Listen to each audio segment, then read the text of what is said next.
Mr. Speaker, Dr. King once said, on some positions, cowardice asks the question, is it safe? Expediency asks the question, is it politic?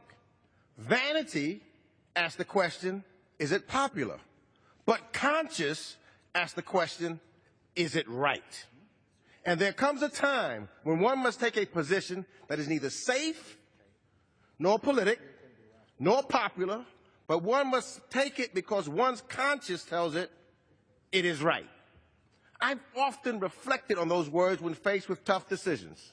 Today's vote on the Joint Comprehensive Plan of Action is one of the most consequential votes we will take as members of Congress. My support for the Iran agreement is about doing what's right for America, our allies, and the world. It is indeed a matter of conscience. Since the conclusion of the agreement, I have traveled to 10 nations and vetted this deal from every angle I could think of so that at this moment of decision, I could act without reservation and with a full understanding. As I listen to this debate, I am deeply disheartened that we are not adequately weighing the realities of our globalized world. After years of effort toward a more unified approach to addressing Iran's nuclear ambitions, key partners in the Middle East region and most of our allies consider the Iran agreement as an important next step in diplomatic efforts.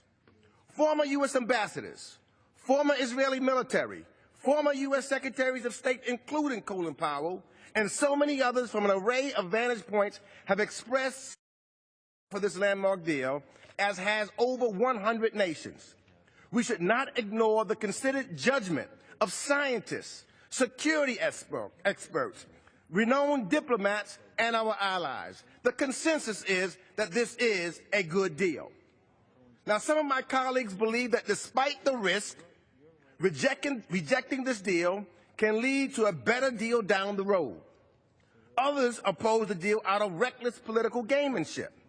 But what has become clear to me in my assessment of the risk involved in supporting or rejecting the Joint Comprehensive Plan of Action is that if Congress derails this deal, history will record such act as a monumental mistake, and the alternatives would not change Iranian nuclear weaponization pursuits.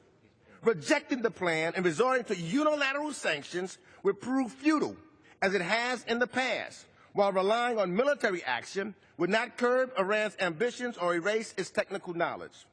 Critics also assert that this deal does not address concerns about issues with Iran that are outside the scope of the plan. We know from past experience that reaching an agreement on one critical issue does not preclude us from working on other serious concerns by other means. We negotiated with the Soviet Union during strategic arms limitation talks, which took place in the midst of the Vietnam War that was waged against us with Soviet-made arms.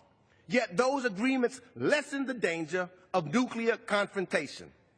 Finally, Mr. Speaker, the Obama administration has shown tremendous leadership on the world stage by choosing diplomacy first.